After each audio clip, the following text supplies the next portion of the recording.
All right, well, good evening, everyone. Welcome to week number 5 for PPA 500. It's 4 o'clock, so we will go ahead and get going for the evening. Thanks for being here tonight. I'm sure a few more people will be trickling in as we get started here.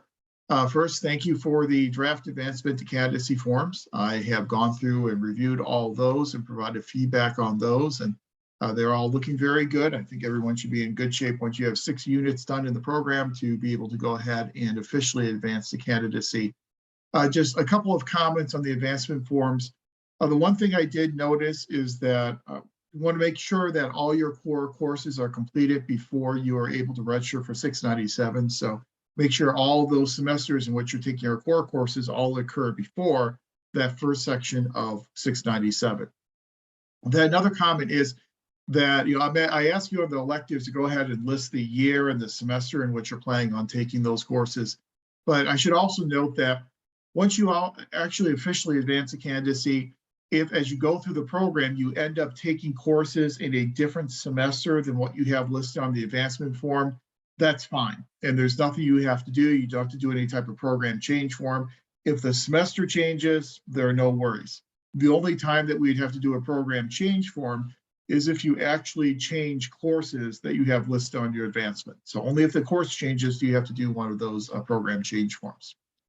But again, all the forms look like they're in pretty good shape, and then you'll be able to advance candidacy once you have completed 6 units in the program.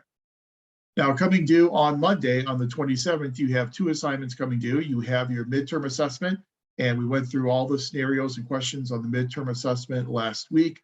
For that midterm assessment, again, you can just go ahead and download the assessment. You can type your answers directly into that document. If you put your answers in a different color, sometimes that helps to show your answers a little bit better. But you can just type your answers directly onto that document.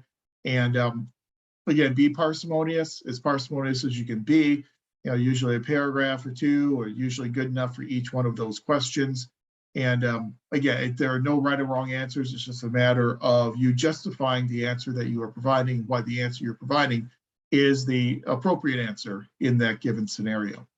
Then you have Canvas essay number 3. That's also due on Monday, the 27th. And again, both these assignments are due by midnight, so by 11:59 and 59 seconds p.m. on February 27th. And in the Canvas essay number 3, you're going to build upon the Graham Allison article that we covered last week, looking at private and public sector differences, and you'll use your public organization and compare your public organization to a private organization, pointing out 2 similarities and 2 differences between your organization and a private sector organization. If you are working in the private sector, then you'll just reverse the logic and compare your private organization to a public sector organization. If you're working in the nonprofit sector, then you can compare your nonprofit organization to either a public or a private sector organization. But again, highlighting 2 similarities and 2 differences, drawing from the reading that we did in the Graham Allison article. So if you are not currently working in an organization, so you don't have an organization, then you'll be talking about an organization you're interested in or familiar with. So if you're not currently working in an organization, if you've never worked in an organization in the past, then it'll require a little bit of research on your part to find an organization, learn about that organization, so you can then use that organization as a basis for your essay. So that's Canvas essay number 3, and then as always, respond to 2 of your classmates and have all those posts done then by Monday by midnight. Okay, I think that's it for our housekeeping topics. Are there any questions or anything at all before we get going for this evening? We wrapped up our discussion last time. We talked about differences between public and private sector organizations. We talked about what public administration is, and being the study of public bureaucracies, the study of public organizations. And we highlighted some of those differences that Graham Allison tells us about the differences between public and private organizations. And as Allison told us in his article, the functions that are done in public and private organizations are similar functions. The difference is in how those functions are actually carried out. So it's not really the what, it's more the how it's done. So by establishing this difference between public and private sectors, we are further establishing the reason for why we study public administration separately from business administration. So there's a reason why we have this separate field of public administration. That then gave us the jumping off point to move into this discussion of public administration as a field of study or as a discipline. And we presented this idea of an academic discipline. An academic discipline is something that has uniqueness to it. An academic discipline studies a topic, a unique topic in a unique type of way. So it has unique theories and unique methods and unique methodologies that it uses in order to study these relatively unique phenomena. So I said I'm going to leave it up to you to make a determination on your own whether or not you believe public administration is a separate academic discipline. But as either a discipline or a field of study, a unique field of study will develop its own theoretical perspectives that it will use to try and understand the behavior within whatever phenomena it is studying. So here in public administration, we have developed a series of theoretical perspectives on the study of public administration and public organizations. And so what I'd like to do for most of the class tonight is to introduce you to these different theoretical perspectives on public administration.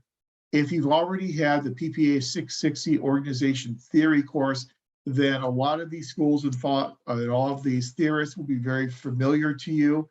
All we're really able to do tonight in this class is kind of hit the highlights of what some of these schools of thought are, and then present to you in a chronological fashion how the theoretical perspectives on the study of public administration, how those theoretical perspectives have changed and evolved since the late 1800s.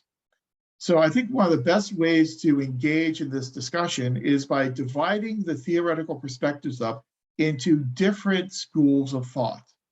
So each school of thought will have some certain similarities to their theories that will tie those theories together into that school of thought. So where we usually begin this discussion of theoretical perspectives in public administration is in the late 1800s. And we start with this school of thought known as the classical school. Now, the classical school is really predicated upon the attempt to find the one best way, or a magic bullet, finding the one best way to make public organizations as efficient and effective as possible. So the primary emphasis of the classical school of organization theory is finding that one best way. And there are many authors who contributed to this classical school. And this classical school, in terms of chronology, really begins in the late 1800s and runs through the 1930s up to the 1940s. And in this classical school of organization theory, again, there are a lot of authors that can be categorized as classical authors. We in this class will highlight three of those classical authors in the classical school of thought: Max Weber, Frederick Taylor, and Luther Gulick. And you'll see the pictures on the screen represent each one of those individuals. Bottom left-hand side is Max Weber, middle of the screen is Frederick Taylor, and the bottom right is Luther Gulick. So we're going to just highlight these three authors. As you move into 660, you will talk about a lot of additional authors like Henri Fayolle and others who also fit within this classical school of organization theory. Let's just talk about these three individuals and what they contributed to how we study organizations and what we understand about why organizations behave the way in which they behave. So whenever you start talking about the classical school of theory, you always start with Max Weber. And Max Weber looked at, again, because the reason why he's in the classical school is he's looking at the one best way. He's looking at that magic bullet, that one way in which we can make our organizations efficient and effective. So for Max Weber, his focus was a macro level focus on the organization itself. What can we do in order to make the organization more efficient? His focus was on structure. Max Weber believed that if we could structure our organizations as an ideal bureaucracy, then those ideal bureaucratic organizations could then be efficient and effective. So for Max Weber, his ideal bureaucracy was a very rational organization. And we'll talk more about rationality when we talk about decision-making models If we may get to them tonight, if not, then next week. But when we're being rational, we are rational because we're taking information into account. We're collecting a lot of information. We're analyzing all that information, and then we're using that information in order to come to a conclusion and to make a decision. Weber viewed organizations as being highly rational types of entities. So he really believed in empirical evidence. Weber would tell us that we make our decisions based upon information we've collected, this empirical information. And the organization is the perfect vehicle for making those types of rational decisions. He was a big believer in a bureaucratic organization as the highest level of rationality. So Weber says in his ideal bureaucracy that we can structure our organization in the following way in order to make it efficient and effective. One element of his ideal bureaucratic theory is a tall hierarchy. And this is something we're familiar with in a lot of our organizations. Even modern day organizations today tend to have tall hierarchies. Tall hierarchy is much more common in a paramilitary organization or a large organization than it would be in a much smaller type of commission form of organization. But the tall hierarchy, we're talking about this pyramidal shape to our structure, whereby we have one individual who is in charge of the organization, a director or a secretary who runs the organization. Then as you move down your pyramid, you encounter more and more positions so that the majority of your positions are obviously going to be below that apex on the pyramid. And where your plurality of positions will lie will be at the bottom of that pyramid. And so as you go down the pyramid, you encounter more and more positions. Orders come top down through the organization. There's a chain of command in the organization. So it's referred to as a tall hierarchy. In that tall hierarchy, Weber also tells us that we need to have a division of labor. We need to split up the work among the different members of the organization. So we divide up the work, and we do this in our modern organizations with having job descriptions and position classifications. So everyone has a different job, and their job will then spell out what types of tasks they will be doing on a daily basis. So we divide the labor up across the organization. When we divide up the labor, individual employees will then specialize in certain types of tasks. So you might have a budget manager. You might have a compensation specialist. You might have, if you're in a factory type of organization, you may have an assembly line supervisor. But people will specialize in certain tasks on a daily basis. So whenever you divide up the work and people specialize in certain tasks on a daily basis, those people then become experts in that task because they're doing it every day, day in and day out. They're going to know their jobs. They're going to know those tasks better than anybody else, either inside or outside of the organization, which allows the organization to be staffed by these experts. You have what is called unity of command. Sometimes we refer to this as kind of a scalar chain, in that everyone has someone to whom they are responsible. So you have a supervisor, the supervisor has a supervisor, the supervisor has a supervisor, and so on and so on. So you've got this scalar chain whereby everyone has someone who they are responsible to. Every person in the organization, every manager or supervisor in the organization has a limited span of control, and that they have a limited number of employees that they are responsible for.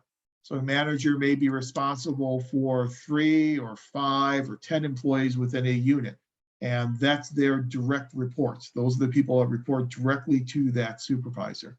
But we limit the span of control of our supervisors in order to make it easier for them to manage the work of those employees. So they're not responsible for everybody who's in the organization below them. They have a certain preset number of people that they are responsible for. These experts who are staffing our organization are professional career employees. They are professionals, they are highly skilled, and they view their employment with the organization as a career appointment. They see a lot of longevity with this organization.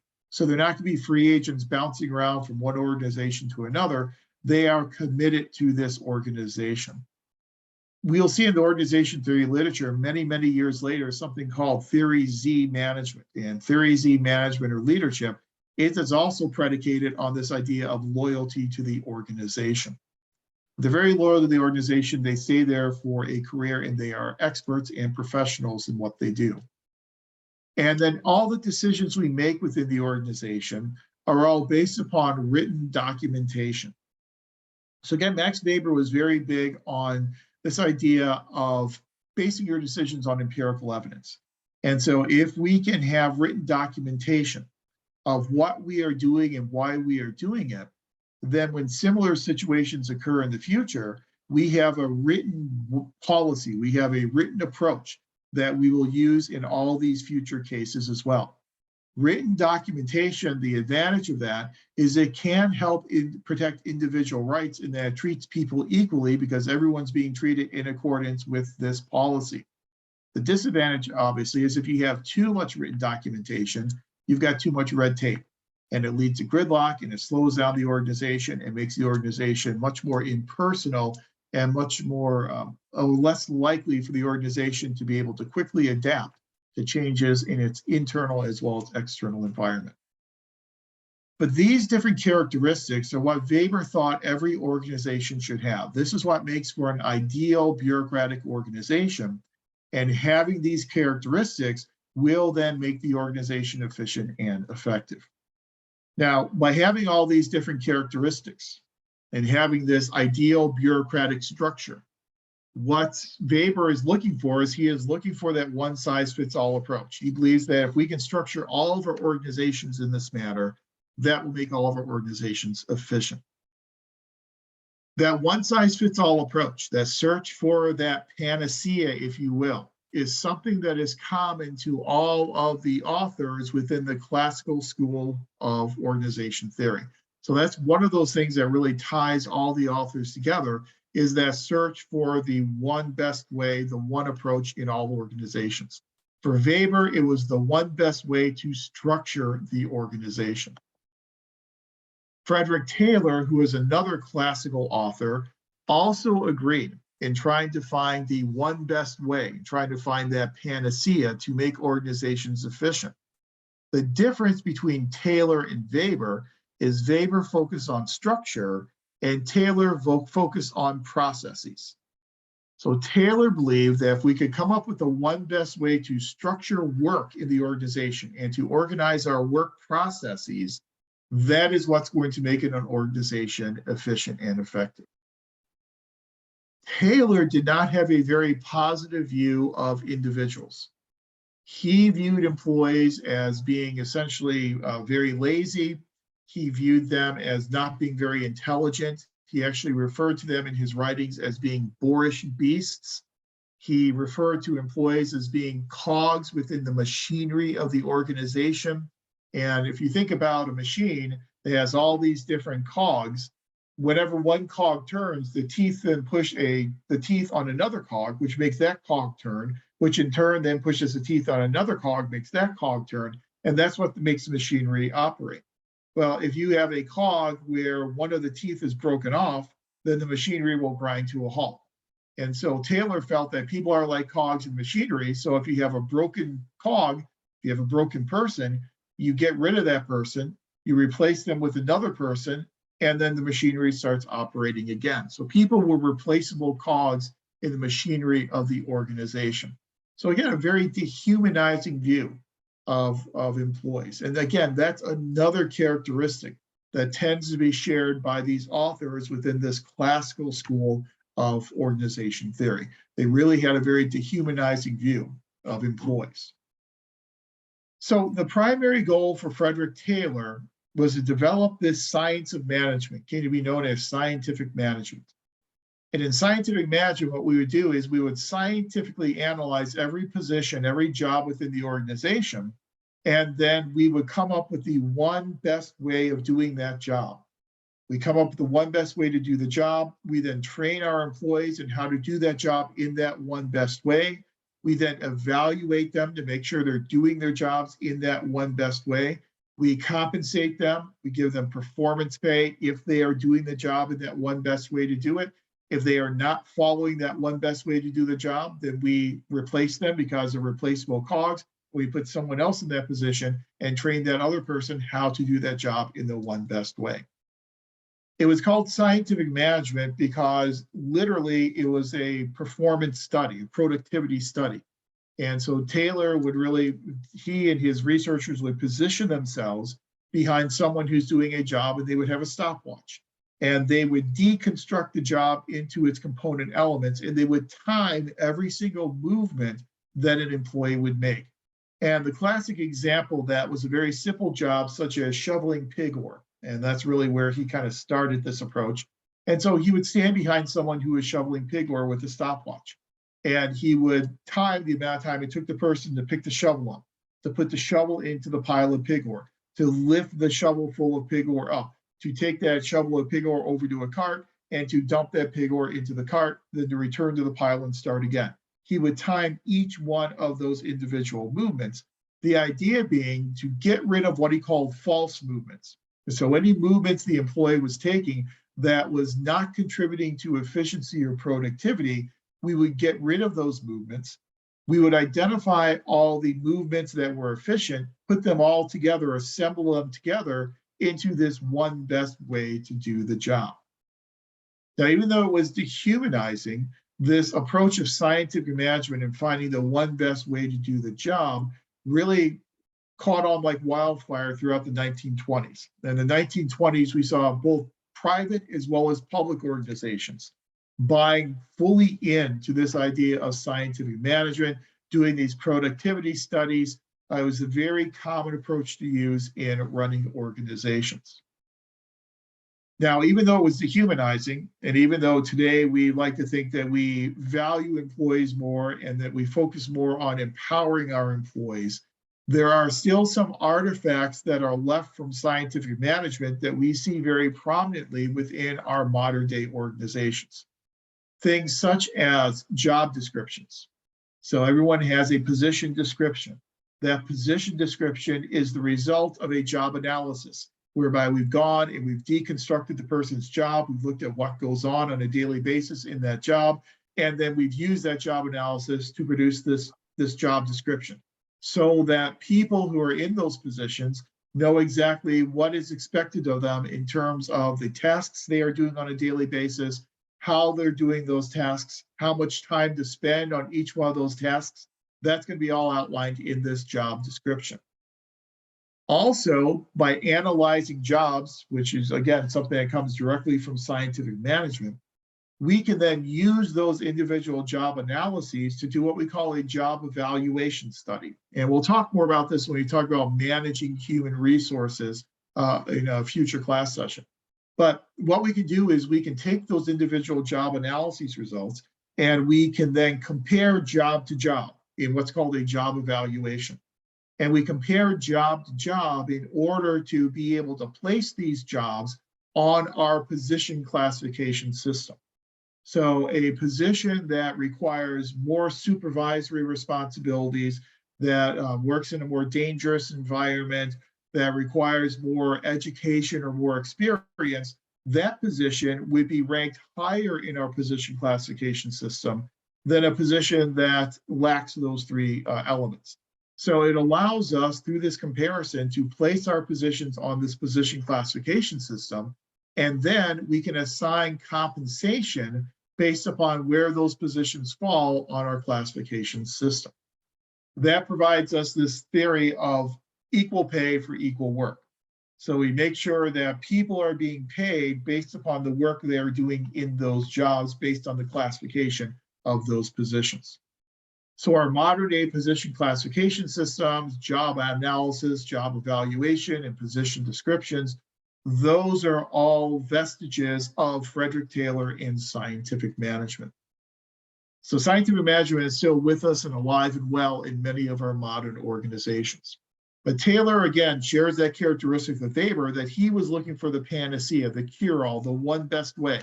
But for him, it was the one best way to organize work, whereas for Weber, it was the one best way to organize or structure the organization itself. For both Weber and Taylor, another similarity is that they both had these macro views of the organization, that the ultimate goal for Weber of putting together this ideal bureaucracy and the ultimate goal for Taylor in scientific management, the ultimate goals were the same, and it was to benefit the organization. It was to make the organization more efficient and more effective without a whole lot of concern for the individual employee and the development of the individual employee as a human resource. Again, Frederick Taylor in scientific management was really taking the world by storm throughout the 1920s, and we saw it prominently in both the private as well as the public sectors. Then a third author that we like to highlight in this discussion of the classical school of theory is a person by the name of Luther Gulick. And Luther Gulick was kind of unique in that Luther Gulick not only developed theories for trying to understand organizations, but he also took a very active role in implementing and executing those theories as well.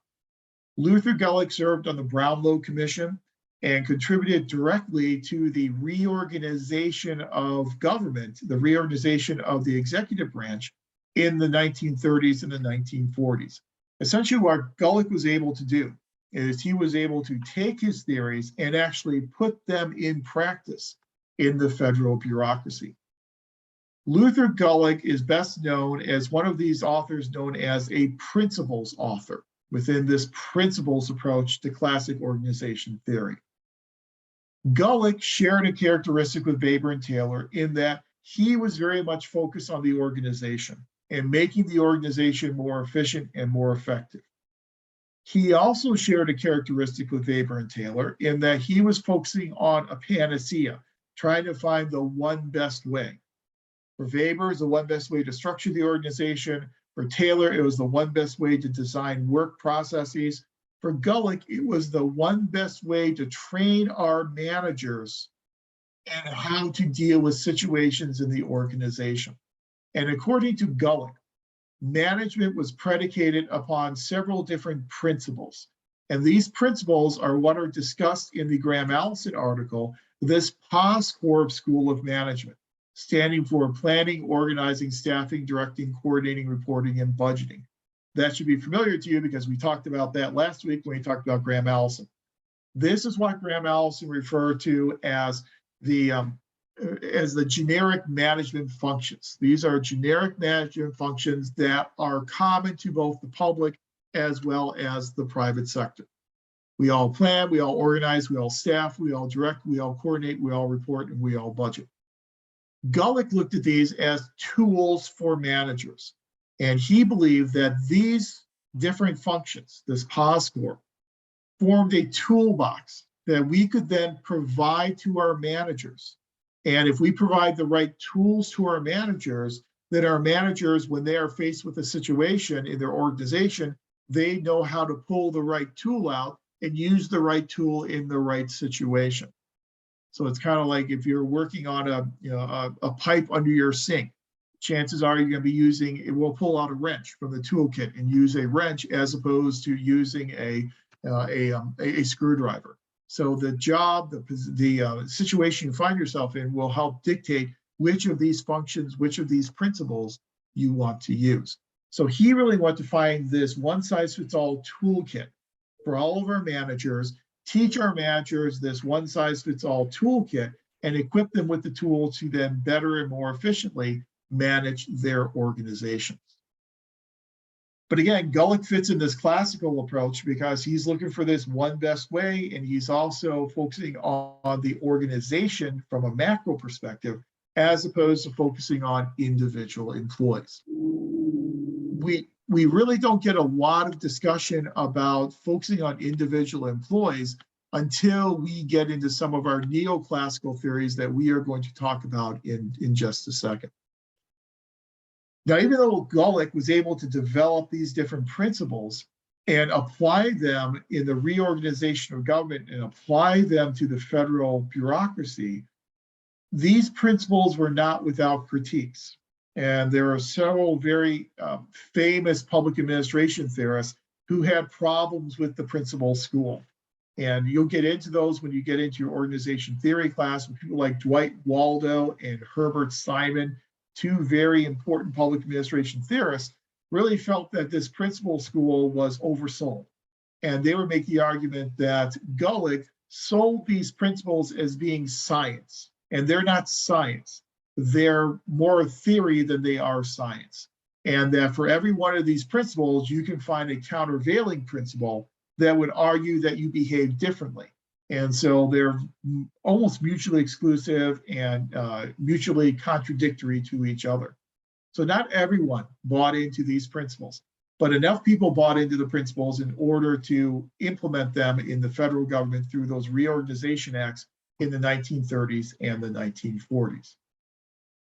Now, again, when you get to organization theory, you'll have the opportunity to talk about other theorists who are in this classical school. Well, for our purposes and the scope of this course, we're just going to cover those three in this classical school. But it's important to point this classical school was really searching for that one-size-fits-all approach and was focused on the health of the organization rather than focusing on the well-being of individual employees.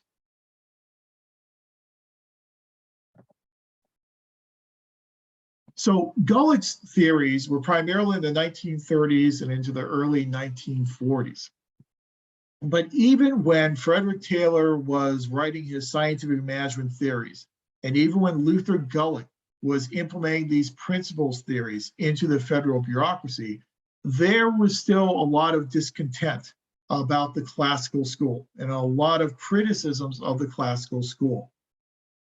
That's what then gave rise to what we refer to as our neoclassical schools of thought. And these neoclassical schools of thought are all theories that come after the classical school that are designed to try and remedy perceived deficiencies in those classical theories.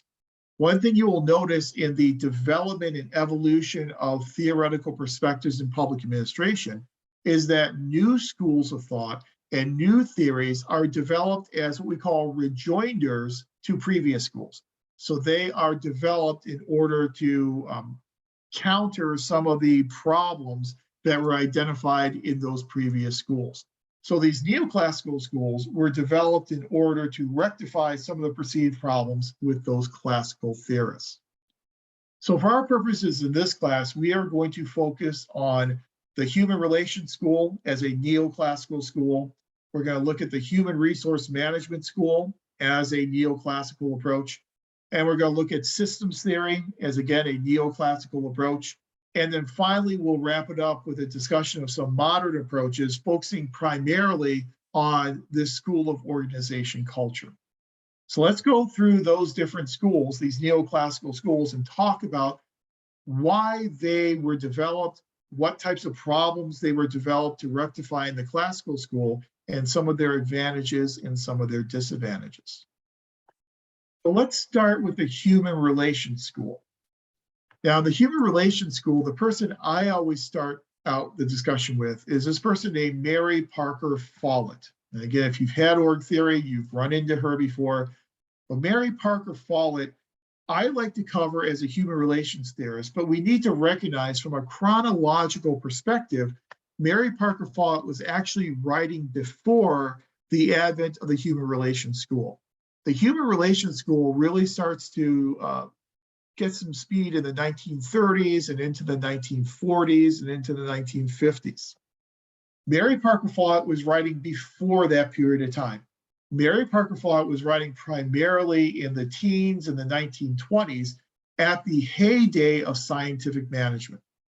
So one of the reasons why I like Mary Parker Follett so much is that she was kind of this voice in the wilderness, that when everyone else was buying into scientific management and implementing scientific management in their organizations, Mary Parker Follett was the one who was standing up and saying, there are problems with classical school of management. There are problems with scientific management. One of the main problems she had with scientific management is that scientific management was dehumanizing employees. She didn't like the idea of people being viewed as boorish beasts and people being viewed as cogs in the machinery. Now, sometimes when you take organization theory, instructors will talk about Mary Parker Follett as a pre-human relations theorist. And that's because she was writing before most of the other human relations theorists. A lot of the theories that she developed in the teens and the 1920s were later also developed in the 1930s and 40s by those human relation theorists who came after her. Unfortunately for Mary Parker Follett, when you're a female writing in the 1920s, you don't get a lot of recognition for your writing. And so a lot of those human relations theorists like Elton Mayo and Fritz Roethlisberger, they were espousing a lot of the same beliefs as Mary Parker Follett, but they were completely unaware of Mary Parker Follett and Mary Parker Follett's writing. So she was very much a pioneer in moving us away from the classical school and eventually moving us to the School of Human Relations. So how did Mary Parker Follett do it? We said she had a major problem with the scientific management school because she really felt that scientific management dehumanized employees. Mary Parker Follett told us that we should view our organizations as democratic organizations. We should view our organizations as democracies. What we all know, as we discussed very early on in this semester, in our system of government, we like to think of ourselves as a democracy, and a democracy is predicated on the idea of power coming from the people. And in a true direct democracy, people will have multiple avenues in order to participate in their own self-governance.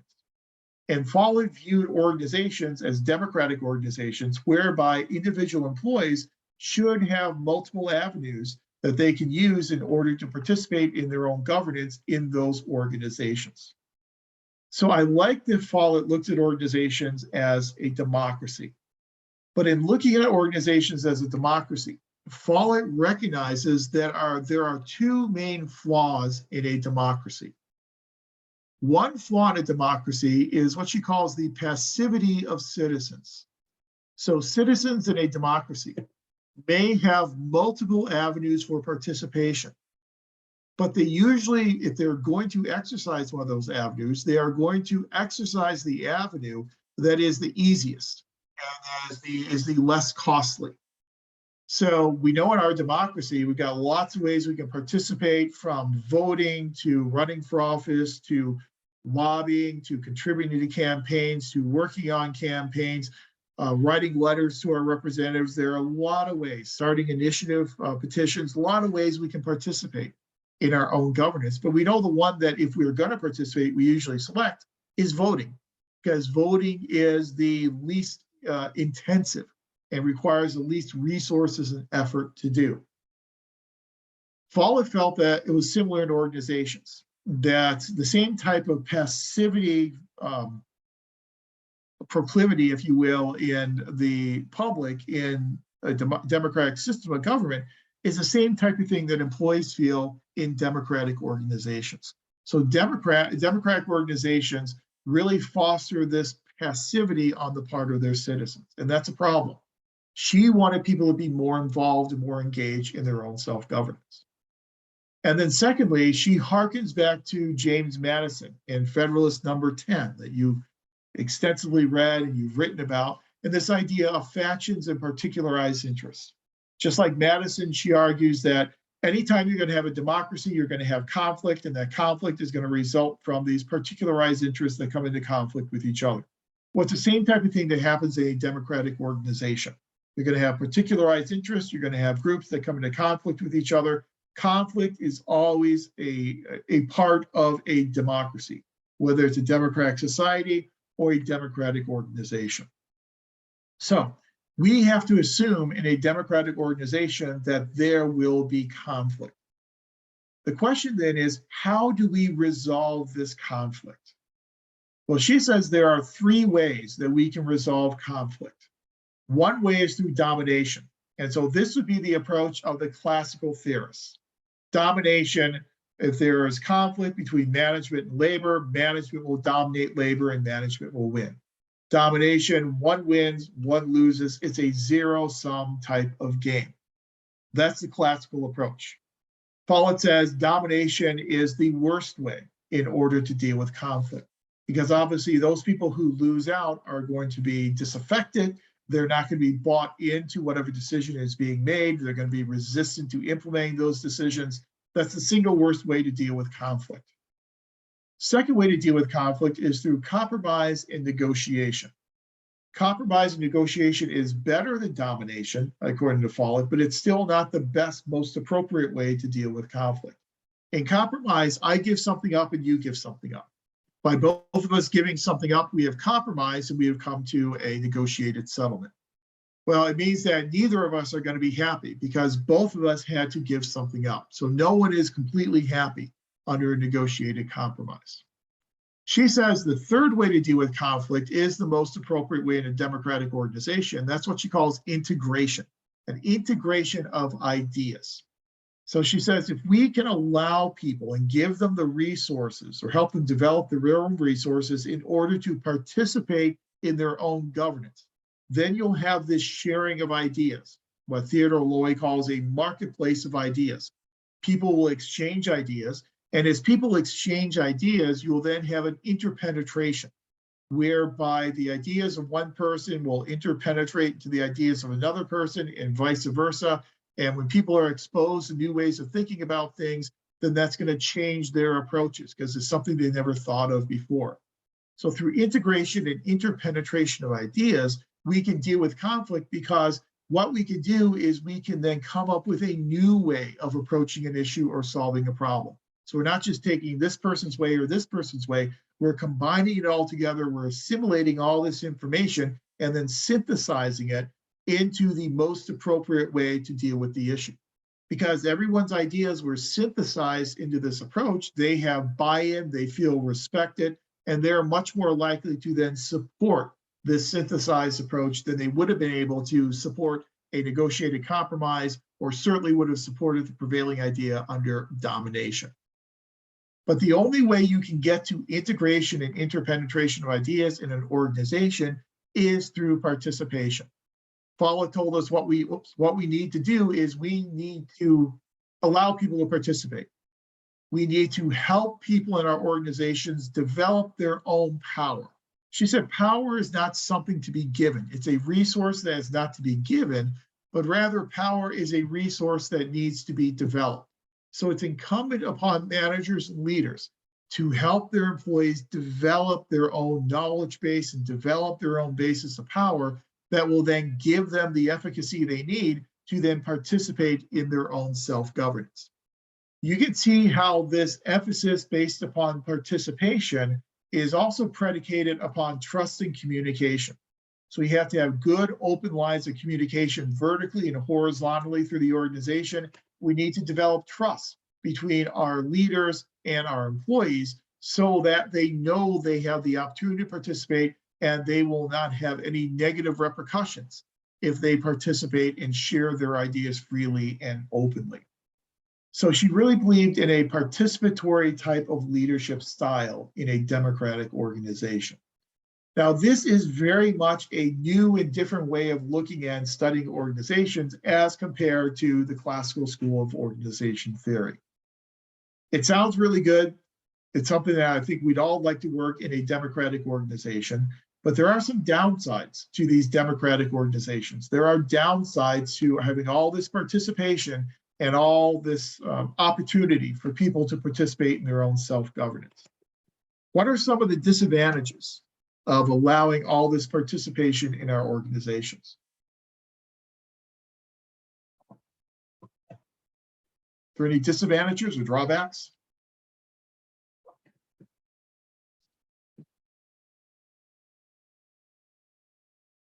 Yeah, Tracy, go ahead. It probably slows productivity and slows things down in general. Absolutely, exactly. As Tracy said, it really slows things down. It makes it more difficult for us to react quickly in changing situations and to adapt to environmental changes. Like Aaron says in text chat, it slows efficiency down. It makes us less efficient. You know, the old adage, it's not a great one. The old adage is the most efficient form of government is a dictatorship. Now, no one wants to live in a dictatorship, but it is the most efficient form of government because decisions are made by one person. When you have all this participation, like what Mary Parker Follett tells us, it does make it less efficient. It does slow it down. It makes it harder for us to adapt to our environment, but it's a trade-off. You know, so we have to trade off what's our return on investment. That if we do allow this participation and we do develop our individuals' power and their resources, and what are the long-term benefits versus the short-term costs of slowing down and making it more difficult to make decisions. So I think Follett is really important in that Follett is a nice segue between the classical school and the human relations school. Again, she's writing too early to really be considered a true human relations theorist, but she was coming up with a lot of these theories before her future colleagues would come up with these theories on their own in the School of Human Relations. So she still remains one of my favorite authors, and you had an article by Mary Parker Follett to read in the classics text.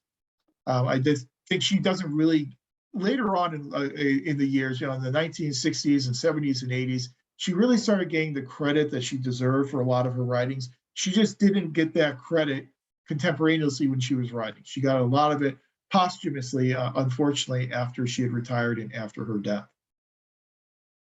But she really serves as this nice segue into this neoclassical school of thought known as the human relations school. Now, this human relations school, there are a lot of authors that we can discuss, but we're going to just pull out a couple of authors and focus on their approaches to human relations. So the human relations school was developed to try and remedy this concern about the dehumanizing impact on individual employees, to recognize that we have to take into account our individual employees within our organization in order to be efficient and effective as an organization.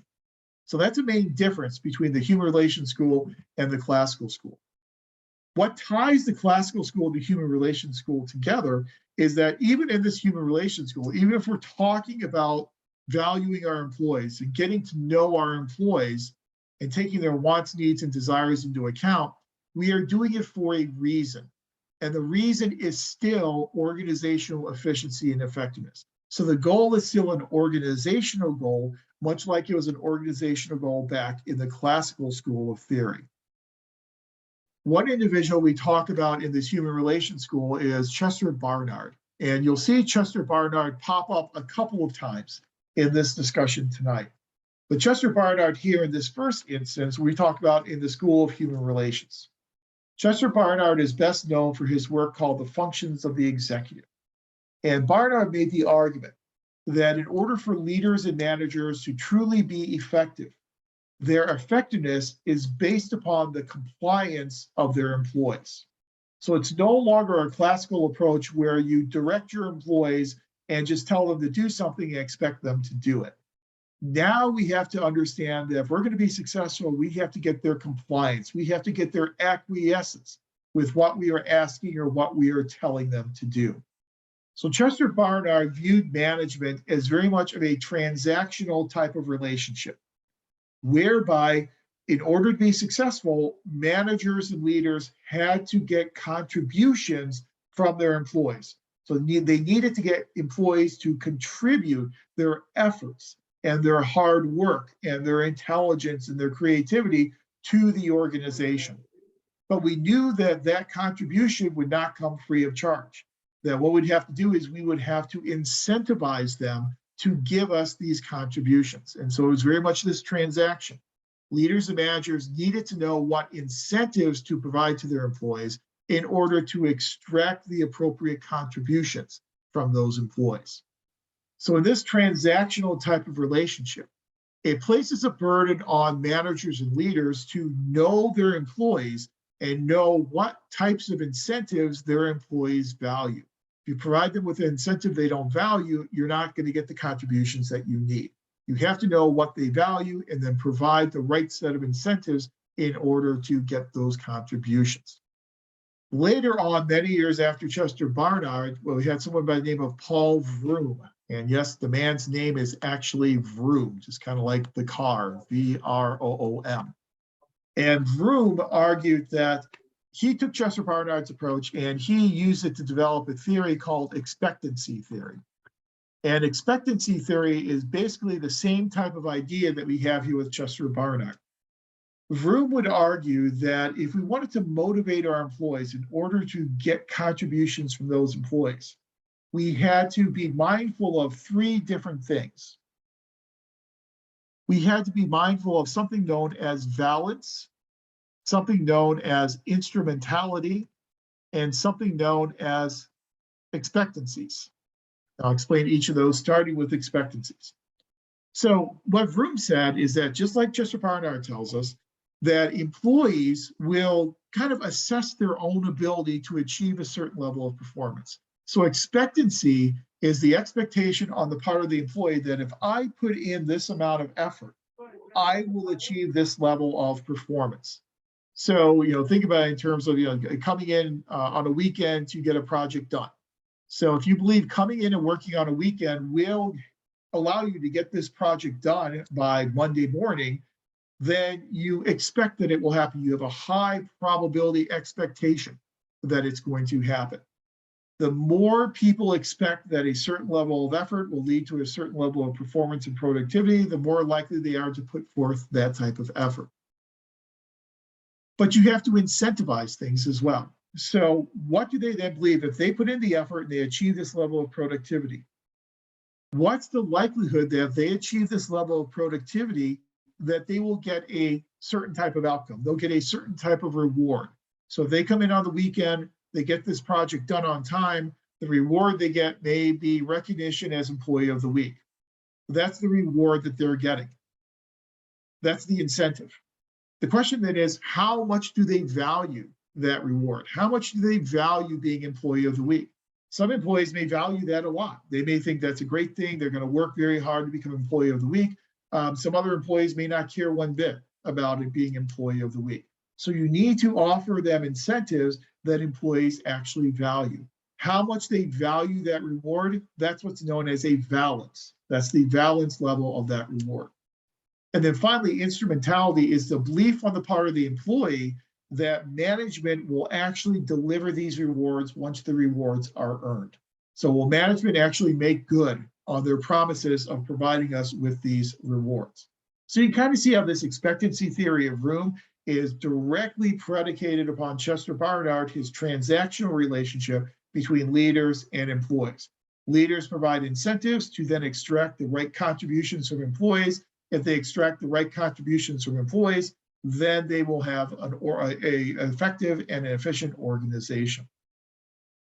Another aspect of Chester Barnard's theory is this thing he identified as zones of indifference. So he says, whenever you ask an employee to do something, obviously, if you provide them with incentives, they're more likely to do it. But even in the absence of incentives, if you ask an employee to do something and what you are asking them to do violates their values, violates their ethical code, violates their norms, then they're unlikely to do it. Because every employee has a different zone of indifference. And what we have to do as managers and leaders is operate within an employee's zone of indifference. As long as we're within that zone of indifference and they are not violating their ethical principles, chances are they're going to go ahead and do what you ask them to do. But if you get outside that zone of indifference and you actually start asking them to violate their ethical principles and their values, then chances are they're not going to do it. So this zone of indifference theory means that we have to know each of our individual employees. And it places a burden on managers to know your individual employees, know what their individual zones of indifference are, and then know the valence levels that they associate with different types of rewards and different types of incentives. So you no longer can you treat all employees the same. No longer can you say every employee is just an identical replaceable cog in the machinery. No longer can you say they are just boorish beasts. You have to recognize that every employee is different with a different set of, in different zones and a different set of wants, needs, and desires. So that's a major change in the way in which we are viewing employees within our organizations. So now we're paying attention to those employees. But again, we're paying attention to those employees. The purpose is not to benefit those employees directly, but rather to benefit the organization. You're still asking the question, what can these individuals contribute to the success of the organization? So in that way, it's still similar to the classical school because we're still valuing the organization. We're still looking at trying to achieve organizational efficiency and effectiveness. Another very important theorist in this school of human relations is Elton Mayo. And you've probably run into Elton Mayo before in some previous classes. Elton Mayo was really interested in looking at this idea of employee motivation and how to enhance employee productivity. Mayo, as a good social scientist, did a series of different studies. The one study that we typically talk about here in public administration courses is the Hawthorne experiment. Is anyone familiar with the Hawthorne experiment, what the Hawthorne experiment was all about? At the Hawthorne electrical plant. Basically, what Mayo wanted to do is he wanted to have a case study. For him, his case study was his Hawthorne electrical plant. And so he wanted to see if we change a stimulus, will that stimulus have an impact upon productivity? So very simply, what he wanted to do is he wanted to see, let's go into this plant, and if we change the lighting level, what impact will that have on productivity? So his theory is, his hypothesis is, if we turn the level of lighting up, then people can see better and they'll be able to do a better job and they'll become much more productive on their jobs. If, however, we turn the lighting level, and so he turned the lighting level up, and sure enough, people became more productive. They said, well, if we turn the lighting level down, we'd assume people become less productive. So he went ahead and turned the lighting level down, and productivity levels continued to increase. So he realized it wasn't the lighting level that was leading to higher levels of productivity. It was the social aspect, that these people knew they were part of an experiment. They knew they were being studied. And by knowing they're part of an experiment, by knowing they're being studied by these researchers, it really incentivized them and motivated them to work harder and to be more productive. This phenomena has become known as the Hawthorne effect. We take research, you'll know in your research courses that you talk about the Hawthorne effect. Whenever you watch somebody and study someone, chances are they're going to act differently than if you weren't watching and weren't studying them. That really recognizes the social aspect of organizations. The people act differently when they're being paid attention to. When you are appealing to their psychological needs, they will act differently and hopefully be more productive when you're paying attention to them and asking them questions about their experiences. So he recognized this aspect of the organization as being a social type of organization. That's not just a work environment, it's a social environment as well. And then secondly, he really highlighted for us the importance of groups. So another thing he did in the study is he created groups. You put people in groups and then would see how effective and efficient those groups were. But one of the things he realized is in the group, if one person was not pulling their weight, one person wasn't working hard enough and being productive enough, the other members of the group would place pressure on that person to become more productive because that person is making the rest of the group look bad. And so that informal group pressure is another thing that he recognized. We have to understand that people are social animals and they interact with each other and interact with each other in these groups.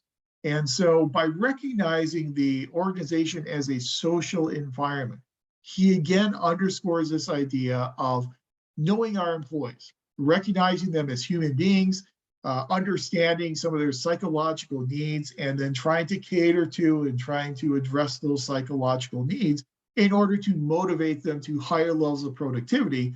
But again, the purpose was to benefit the organization. So if we benefit the individual employee, we're doing it for the purpose of then them contributing more in productivity and then benefiting the overall organization's efficiency and effectiveness.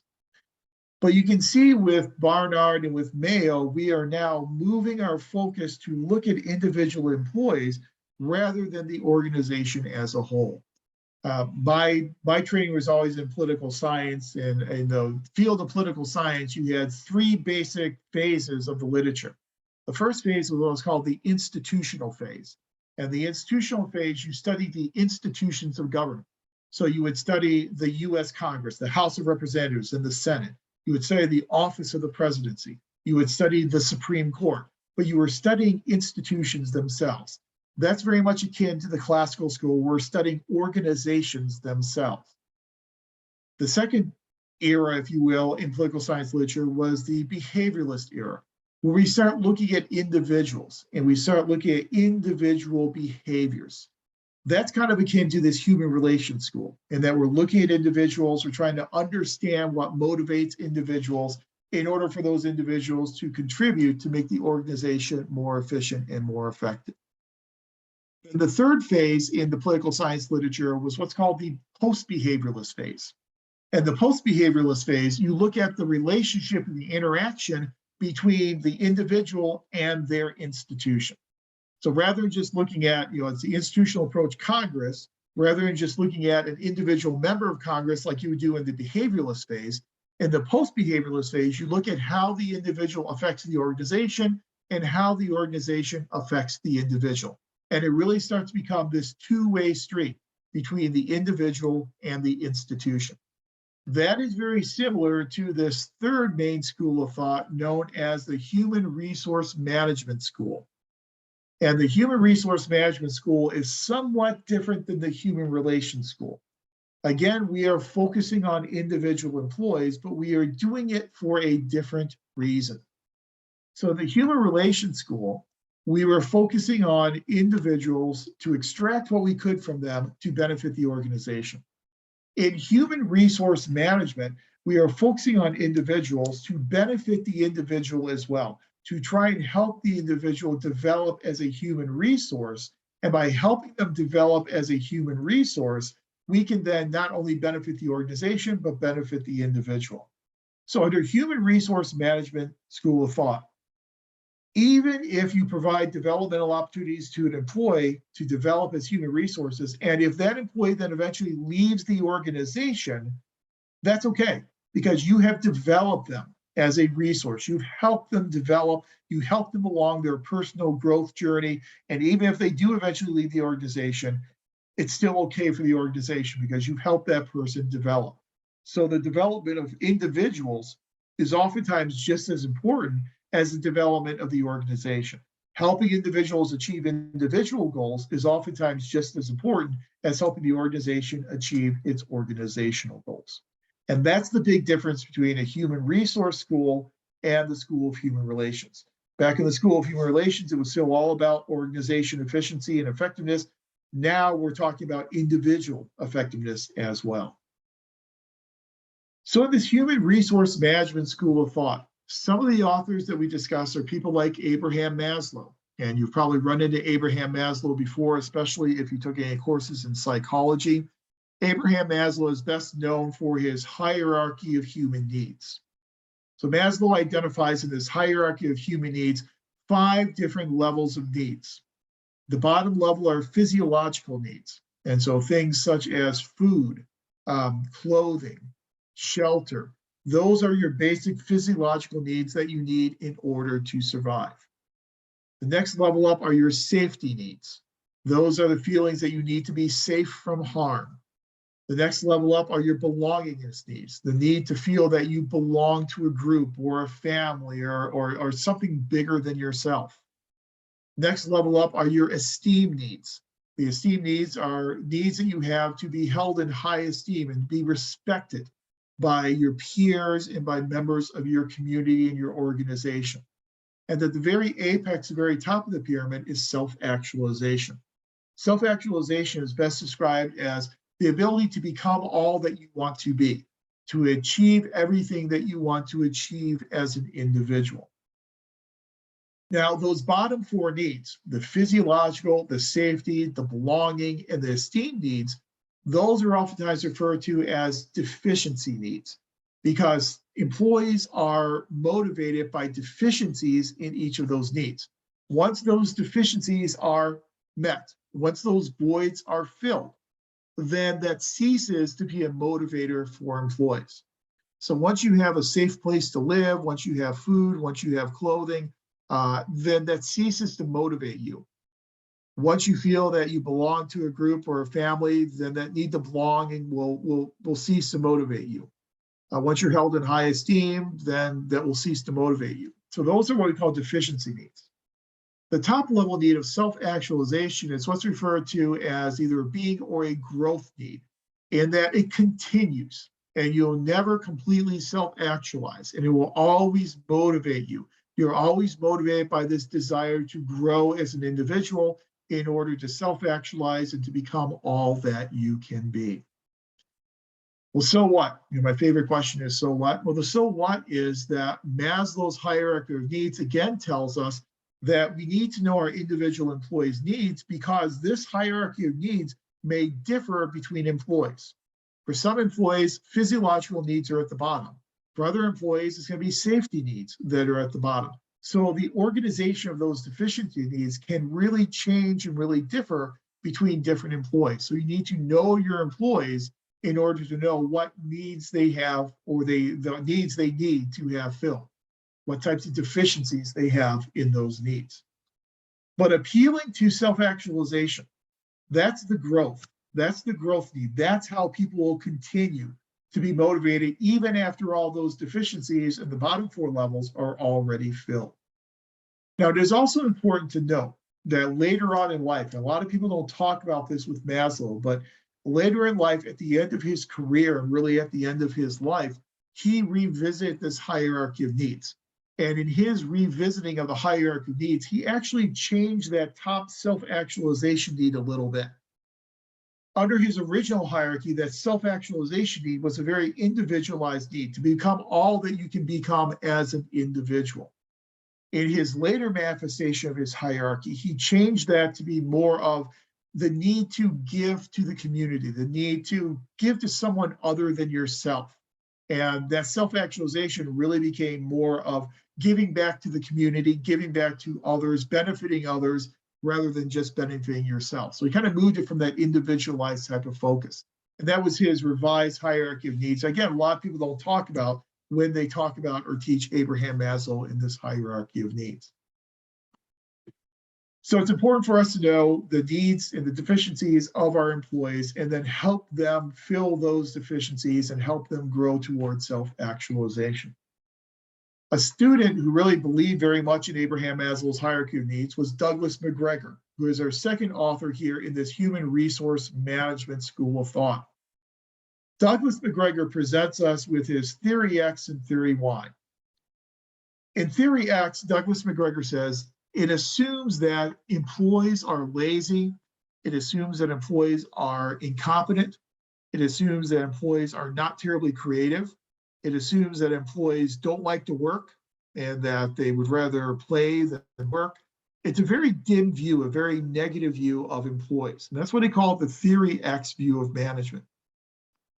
He contrasts that with the theory Y view of management. And theory Y is just the opposite of theory X. So in theory X, when people were lazy and incompetent, not terribly creative, in theory Y, people are not lazy. They are very creative. They're innovative. They are willing to work. They're very intelligent. It's a complete opposite of theory X. Well, so what? What does that have to do with our understanding of organizations? The so what here is that McGregor says there is a mismatch between the organization and employees. And what we are doing is we are taking theory Y employees and we are shoehorning them into a theory X organization. Now, I said not every employee is theory Y, but he says the vast majority of our employees are more theory Y than they are theory X. But unfortunately, they're forced working in classical theory X organizations.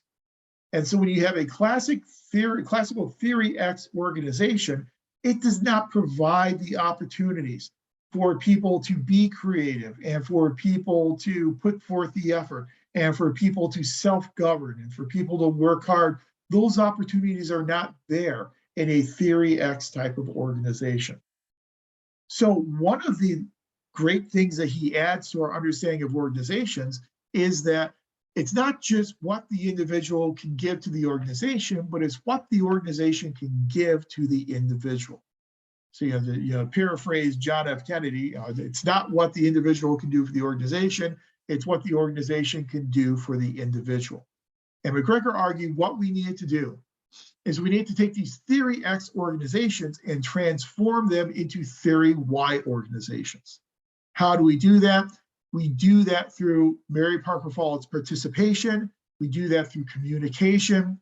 We do that through a process known as job enrichment. And this was a very important strategy that he advocated. Job enrichment is when we enlarge the jobs of employees but we allow them to participate in that job enlargement. So job enlargement is adding functions and adding responsibilities to position descriptions. Just adding on functions and adding on responsibilities that employees don't want obviously is not a good motivator.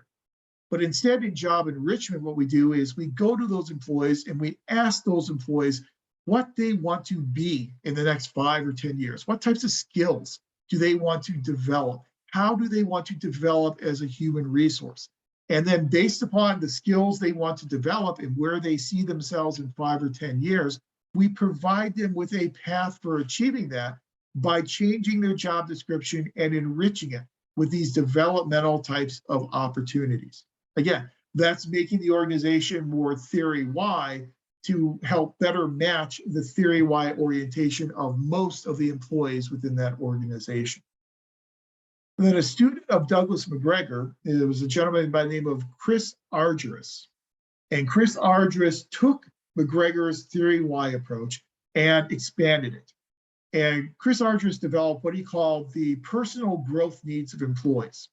And he made the argument that as employees mature, they go through this maturation process and they go through a personal growth journey. And that personal growth journey, as they go through this growth journey, they will aspire to higher level positions. They will take a more long-term as opposed to short-term perspective on their careers and their lives.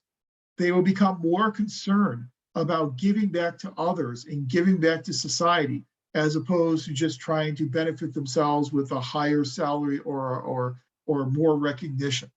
And so what organizations need to do is they need to help employees through this personal growth journey. It produced a theory in leadership studies known as the path goal theory of leadership. That in text yet, the path goal theory of leadership. And in the path goal theory of leadership, managers and leaders can motivate their employees and lead their employees by helping their employees identify their individual goals and then providing them with a clear path for how to achieve those individual goals. So through job enrichment and through providing them these developmental opportunities, you are helping them see the path to achieving their goals. And by helping them see this path to achieving their goals, they'll be more motivated, they'll be more productive, and they will be able to develop as human resources, not only for the organization's benefit, but for their individual benefit as well. So now we're adding on a responsibility for the organization. It's not just how does the organization motivate their employees to benefit the organization like it was in human relations school. Now it's how can the organization help employees grow and develop as human resources, not only to benefit the organization, but to benefit those individual employees in the long term as well. And that's the big difference between human resource management school and human relations school. Human resource management school, we're developing employees, and being able to develop employees and help them develop, that is a goal in and of itself, even if it doesn't lead to achieving the long-term goals of the organization. Now, the ideal situation is what we call goal congruence, where the goals of the individual and the goals of the organization are congruent with each other. And when they overlap with each other, and both the individual as well as the organization can have its goals and have their goals accomplished. That's the ideal situation. And some organizations are able to get the goal congruence, but even for those organizations that are not, just helping your individual employees reach their goals is an end in and of itself. So you can see with human resource management theory, we have come a long way from the classical school. Now we are really taking into account the wants, needs, and desires of our employees, not only to benefit the organization, but to benefit the individual employees as well. I see we are up to 5:15, so this is probably a good time for a break. We have 2 more schools of thought we're going to talk about, but let's go ahead and take a break at this point. Let's take a break until 5:25. We'll take a 10-minute break. Come back at 5:25. We'll talk about systems theory. Then we'll talk about modern approaches such as organization culture theory, kind of wrap up this entire approach of these theoretical perspectives. Then we'll assess where we are in time and decide whether or not we want to move into some new information or if we just call it a night at that point. So take 10 minutes, come back at 5:25, and we'll start talking about the system school of thought.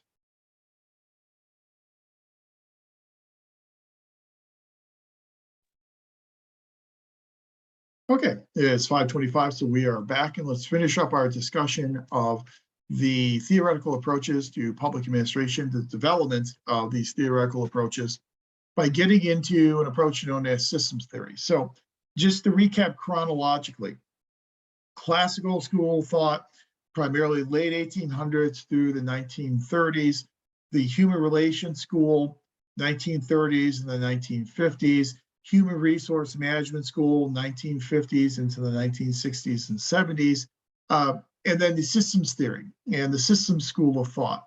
Systems school of thought, we're talking primarily 1960s through the 80s. And in the systems theory, we are looking at our organizations a little bit differently than what we have done in the past. So in the past, we were looking at organizations and individuals within those organizations. Now we are looking more at the organization within an environment. And now we are understanding that the organization is part of all these different moving parts within a system. It operates within an environment. The environment can affect the organization, and the organization can affect the environment. And I agree, Jay and TextJet. Follett is one of my favorite authors, and even though there are some practical limitations to Follett, I think that when we view our organizations as democratic organizations, it allows us and affords us the opportunity to treat our employees better and to really think about them as being contributing members of the organization rather than just what we can get out of those employees. But even with Follett, we are looking within the organization, and we were talking about treating the organization as a democratic organization, but we didn't talk a lot about the surrounding environment of that organization. In system school, we do start to get into that discussion of the organization and its role and its in part of this system as part of an overall environment. Now, in systems theory, there are two primary approaches to systems theory. There's what's known as closed or natural systems theory, and there's what's known as open systems theory. In closed natural systems theory, it's mostly associated with people like Chester Barnard again, so we're right back with Barnard. But in natural or closed systems theory, the idea is we look at organizations in a similar way as we would look at a living organism. So we consider our organizations to be like living organisms, and we study them like living organisms. Well, as a living organism, the primary goal of a living organism is obviously to survive. From the moment an organism is born, that organism starts to decay and starts to have issues in terms of losing energy and dissipating energy into its environment. And organizations are very similar to that. So under natural or closed systems theory, you would assume that everything that the organization does is geared toward trying to foster organizational survival. So when you look at an organization as a living organism, if the goal of that organization is to survive, then that organization must try and find some internal type of balance. So just like with the human body, for a human body to live longer and to survive, the human body needs to be in balance with itself internally. So it's in balance with itself when it has a normal blood pressure, when it has a normal pulse ox rate, when it has devoid of any types of diseases. That's when the body is in balance with itself. That point of balance is what's known as systems theory as a point of homeostasis. This is the point of homeostasis, when the body or the organization is in balance with itself. When it's in balance with itself and it achieves this point of homeostasis, the body or the organism is going to further its chances for survival. The problem with that in closed or natural systems theory is that when you think about an organization as a living organism that's attempting to achieve this balance, this point of homeostasis, you would assume that everything it does contributes to achieving that balance and achieving that point of homeostasis. However, we've realized that there are some things that organizations do that are counterproductive when it comes to agency survival. There are some things that organizations do that, rather than promoting survival, will actually end up shortening the lifespan of that organization. So whenever an organization does something that does not contribute to organizational survival, does not contribute to that point of homeostasis, that challenges this whole idea of closed or natural systems theory. And someone who wrote a lot on that is someone by the name of Merton, Robert Merton. And Robert Merton kind of serves as a nice little segue from the closed natural systems approach to the open systems approach. So there may be some real reasons and some good reasons why an organization will take some actions and engage in some behaviors that may be considered dysfunctional because they are not contributing to the survival of the organization. Merton points out that some of these bureaucratic dysfunctions come from things such as excessive rules and regulations. And so as an organization ages, as an organization matures, over the years, it will develop more policies and more rules and more regulations. So the organization will then start implementing and really get very concerned about implementing all these rules and all these regulations and applying all the policies to a T, as we would say. So the goal of the organization becomes abiding by these rules and these regulations as opposed to serving the needs of their citizens. Once you have that type of dysfunction and that type of goal displacement, where the goal becomes trying to adhere to rules and regulations as opposed to the goal of serving citizens, that will contribute to the downfall of that organization. And that's a bureaucratic dysfunction that can lead to less of a longevity for that organization. So when Merton tells us that organizations can engage in bureaucratic dysfunctions whereby they are not always trying to enhance the survival of the organization, then we have to ask the question, well, why? Well, it's rules and regulations, but it's also sometimes influences from the external environment. And so once we start looking beyond the internal workings of the organization, and we start looking at that external environment that surrounds the organization, we move from what we call closed or natural systems theory to an open systems theory type of approach. So in open systems theory, we are trying to find that point of homeostasis, which is a balance not just within the organization, but a balance between the organization and its external environment. Now, remember, in closed natural systems theory, we said that from the moment organizations are created, just like an organism, it starts to dissipate energy and resources out into its environment. Once it dissipates a critical mass of energy out into its environment, then it doesn't have enough resources to survive and the organization goes out of existence. That process of dissipating energy and dissipating resources into the environment is what's known as entropy, the process of entropy. And so the entropy process is dissipating energy until you don't have enough energy and resources in order to continue to survive. And that's a natural part of closed natural systems theory. However, in open systems theory, there is a concept known as negative entropy. And negative entropy says that, yes, organizations can dissipate resources and lose resources to the environment. So maybe they'll have a brain drain where they will lose some of their highly qualified, very highly productive employees out into the environment. Maybe they will spend their resources and lose those resources out to the environment.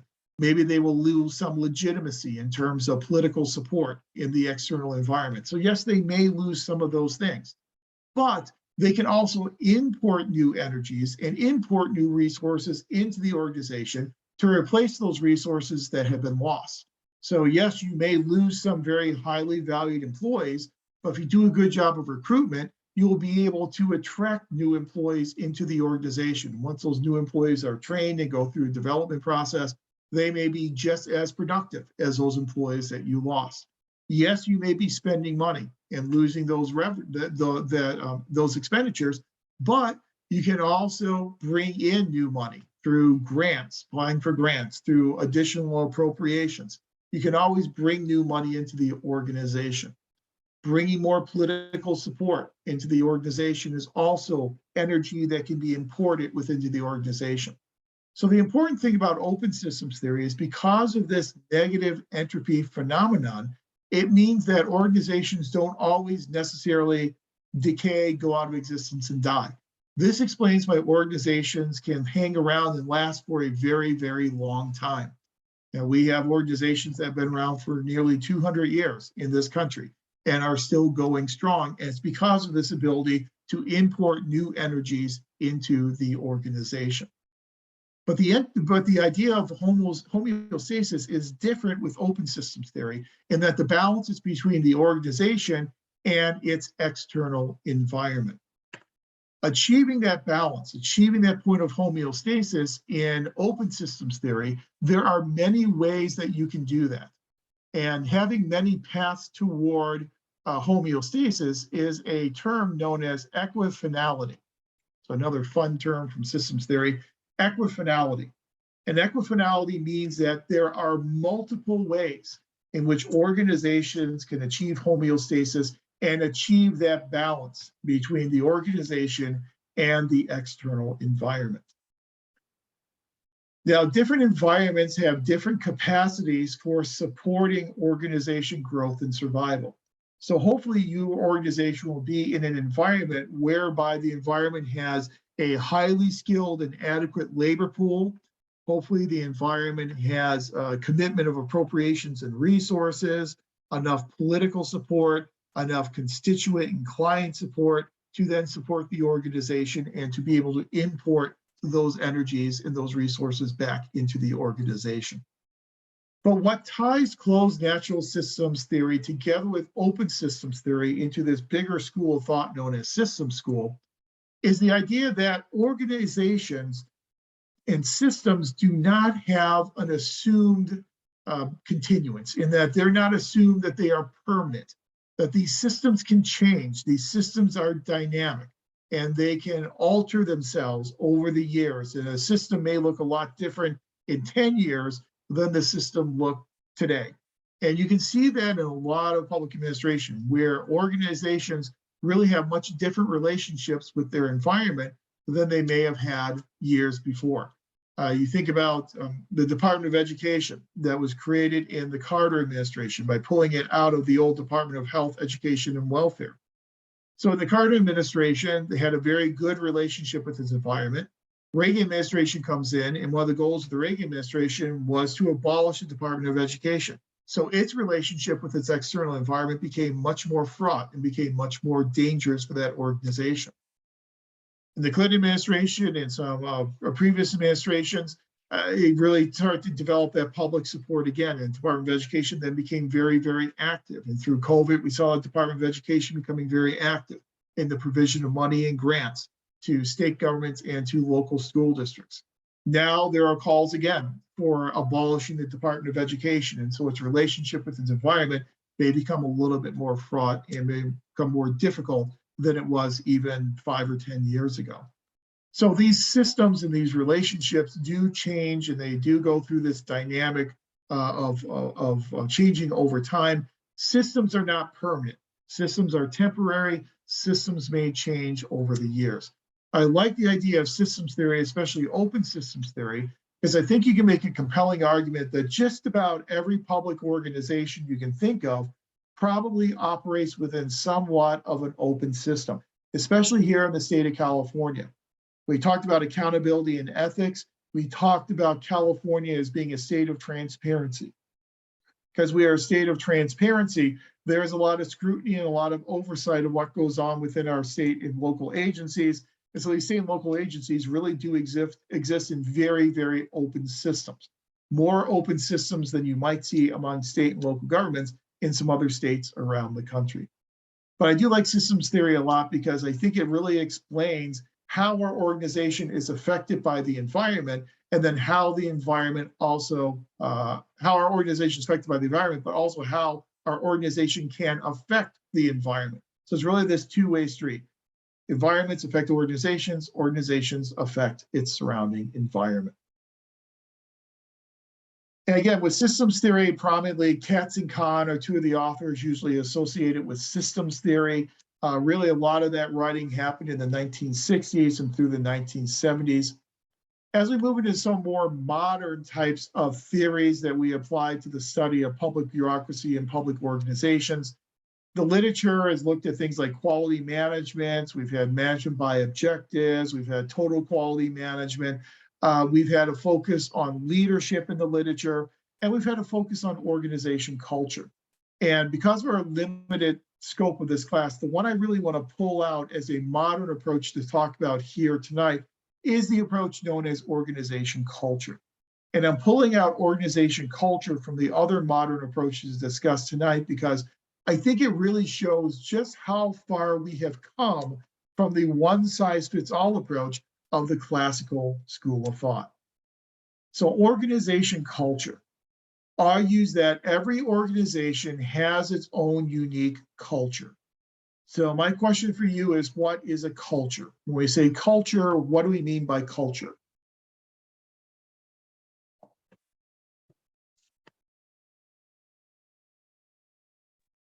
What's a culture? Belief system?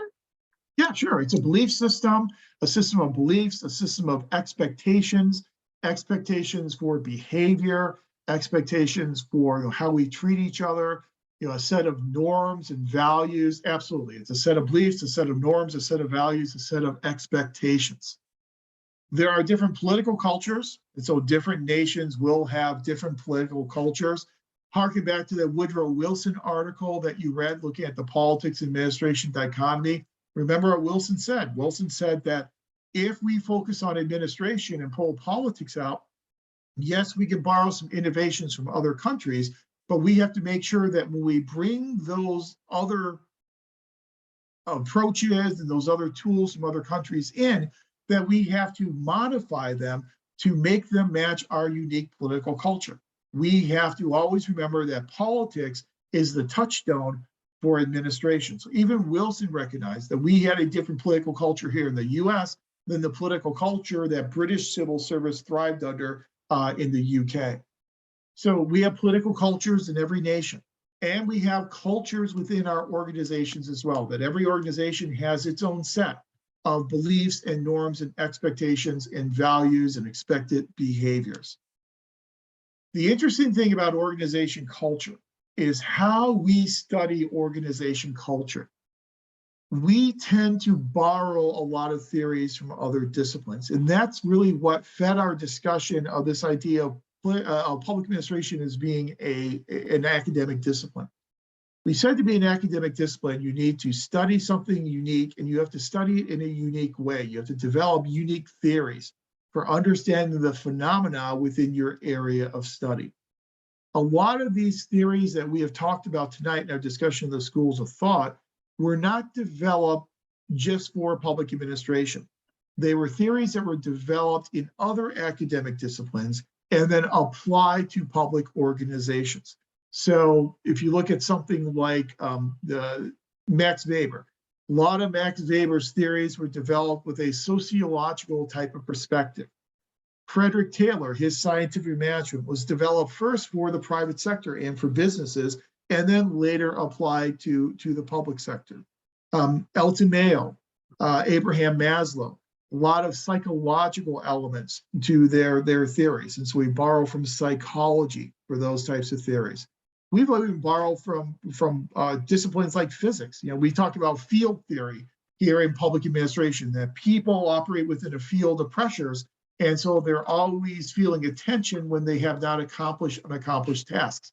That field theory comes from the world of physics. And so we borrow a lot of these theories from other fields as well. Organization culture is something that we are borrowing from the fields of anthropology and archaeology. So when we want to study the culture of an organization, we will study the culture of an organization in a similar way in which we would study the culture of an ancient society. So if you want to study the culture of an ancient society, you will go on an archaeological dig. And in that archaeological dig, you will dig up artifacts, and you'll dig up eating utensils, You'll dig up different types of artifacts that were used in the daily life of that ancient society. And you'll study those artifacts to then give you some insight into what that society believed, what that society valued, and how that society behaved and operated on a daily basis. Well, it's similar with organization culture in that organizations develop artifacts as well. It's just an organizational artifact is going to look a little bit different than an archaeological artifact. Organizational artifacts are things such as agendas for meetings, minutes from meetings that have been held, policy manuals, procedure manuals. Those are tangible artifacts that our organizations create that are easy to access, easy to review, that will give us insight into how that organization behaves and how that organization operates and what it believes in on a daily basis. So those artifacts are at a very superficial level of studying organization culture. At a deeper level, though, you have what are called espoused values. And the second level of organization culture, called espoused values, those are things such as our mission statements, our strategic plans with our goals and our objectives. Those are our espoused values. So in our mission statement, we are telling people this is what we value as an organization. When we tell you what our goals and objectives are in our strategic plan, we are telling you what we are valuing as an organization. You can see these, you can read these because they are espoused. We are seeing them in our mission statement, in our strategic plans. At the deepest level of organization culture, you have what are called basic assumptions. Basic assumptions are more difficult to see and to acquire. Basic assumptions are usually not openly discussed. They're usually not spoken, but they are values that underpin what we do as an organization. So we may not talk a lot about treating people equitably, but we believe that we should treat people equitably. We believe that we should treat people with fairness. We should treat people with respect. Unless we have a civility code, we're probably not going to really espouse that to society as a whole. It's just something that everyone believes, and then they behave in accordance with those basic assumptions. Since we don't talk a lot about those basic assumptions are much more difficult to see when we are studying an organization's culture. Artifacts are really easy to see. Espoused values are pretty easy to see. Basic assumptions are much more difficult to see. But by learning what the basic assumptions, the espoused values, and the artifacts are being created by an organization, we can study that unique culture of that organization. And leaders, when they come into an organization, they can embed cultures within their organization. So I think when a new leader comes in, especially a transformational leader, that leader can embed a new culture in the organization by bringing in new slogans for the organization. When I was on the board in the school district, we hired a new superintendent. And the first thing that superintendent did is she brought in with her new slogan. And her slogan was, together we achieve more. And so that together we achieve more slogan ended up on all the stationery, it ended up on the dais at the board office and the boardroom, ended up in all of our schools. That use of that slogan was the way she was embedding that type of a cultural approach into the school district. Leaders can embed culture through what they pay attention to. So what you recognize and what you reward as a leader, those types of behaviors that are being rewarded, that then signals to your employees that these are behaviors that are valued by the organization. That's embedding culture into the organization as well. There are primary embedding techniques, there are secondary embedding techniques, and you'll probably get into some of those when you take your organization theory class. The leaders can really embed new cultures into their organization, but in doing so, it takes a lot of capital, takes a lot of resources in order to bring a new culture into the organization. Well, so what? This is the perfect place where my favorite question comes into contact with my favorite answer. The so what is, it depends. And the so what is, it's going to depend on the individual organization. No longer can we have a one-size-fits-all approach that we can apply to all organizations. Whatever approaches we bring in to make our organizations more effective and more efficient must be done in accordance with the unique culture of that organization. So If we are bringing in an approach such as a FOLIT, participatory leadership type of approach, we're bringing it into a paramilitary organization that has a very tall hierarchy, that has never had much employee participation before, that's going to be a much more difficult sell for that organization than if we were bringing it into a much flatter hierarchy, a much more flatter hierarchy, a commission form of government where it's much more egalitarian and people had a past experience of participating in decision making. Every organization has its own culture, and so there's no longer that pursuit of the one size fits all approach. And if you want to characterize over 150 years of the development of theoretical perspectives in public administration, and you want to kind of sum it up all in one way, I would say that one way would be the death of the one size fits all approach. Throughout all these ensuing schools of thought, we have come to the recognition that we can no longer apply one theory or one approach in every single situation. We have to lead and manage by situation. And organization culture shows us that every organization is different. And so the models and the theories that we apply in an organization must fit that unique culture for that given organization. That makes the study of public administration more difficult. Granted, in the late 1800s, when we were taking the one size fits all approach, it was a relatively simple model and very simple to try and implement that. Today, it's a much more complex situation. We don't explain public administration phenomena anymore with one simple model. We have to explain it with multiple models and multiple theories, depending upon the situation that we are dealing with. Organization culture really started taking off in the 1970s and the 1980s, and has a rebirth recently in the past decade. You know, a lot of people are much more concerned about organization culture than they were perhaps at the turn of the century. But yeah, 70s and 80s when it really started to take off and has had a renaissance in recent years. So that's kind of a quick overview of 150 years of theoretical perspectives in public administration. Again, you will be able to delve into this in a lot more detail in your PPA 660 organization theory course.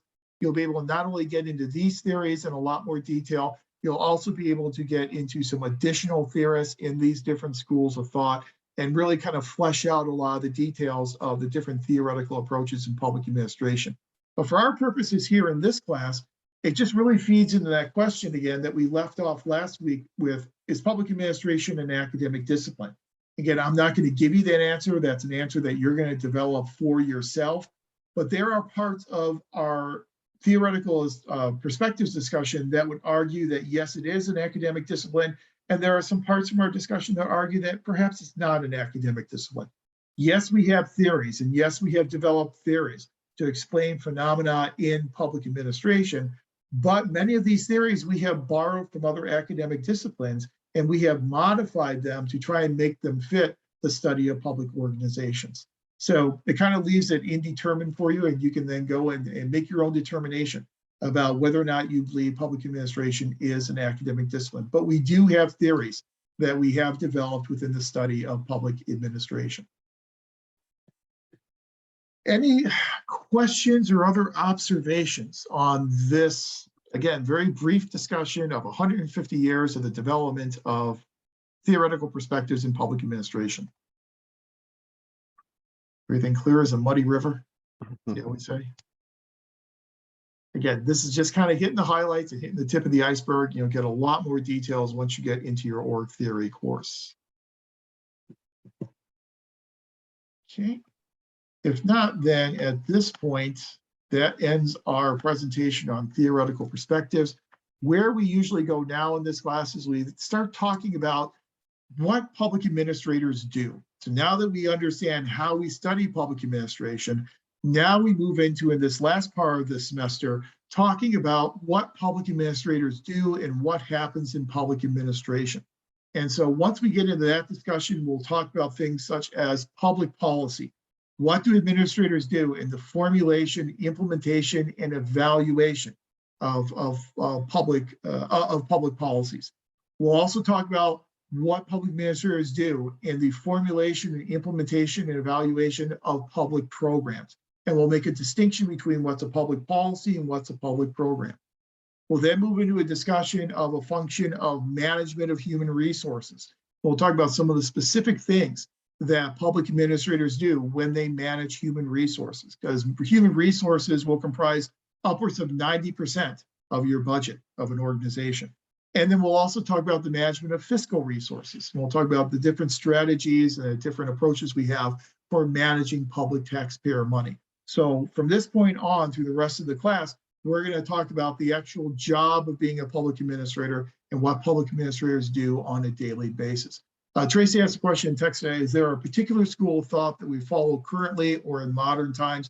That's a great question. The answer is no. It's kind of an amalgam of different approaches that have been developed over the years, depending upon the situation. I think that if you want to look at what are most prominently followed today, organization culture, I think, is a major approach that is followed today. And the literature has also become very interested in leadership theory. And so we've spent a lot of time looking at different styles of leadership and what style of leadership is most appropriate in what given situation. So we've really kind of turned our attention back to looking at leadership. So I think organization culture and leadership are two of the primary approaches we tend to use in studying organizations today. But again, it just kind of shows you how complex things are, that we don't have one approach, we have a combination of different approaches. That's a great question. Very good. Any other questions about any of this material or where we are going from here? Okay. If not, we're going to have a little bit of an early night because I'm kind of hesitant to move into a discussion of the last piece of information we cover in this class, because there's no way we're going to get through it all in half an hour or 45 minutes. So what I would propose is we just call it quits here for tonight. We'll come back the next week and we'll start talking about public policy and making decisions in public policy. We'll talk about program evaluation and what public administrators do in evaluating and implementing programs, and get our discussion of what public administrators do on a daily basis going. Remember, you have your midterm assessment that's due on Monday, as well as Canvas essay number 3. As you're working on both of those assignments, if you have any questions at all, feel free to send me an email. Happy to respond to any of your questions, and then I'll try and grade those assignments as soon as they come in on Monday. Hopefully, give me maybe a couple of days to get those graded and get those back to you, and then we will move onward and upward. All right. Thank you very much for being here. I'll have the recording up by tomorrow morning. I hope you have a good remainder of your week, and I'll talk to you again then at 4 o'clock next Tuesday. Take care, everyone. Thank you.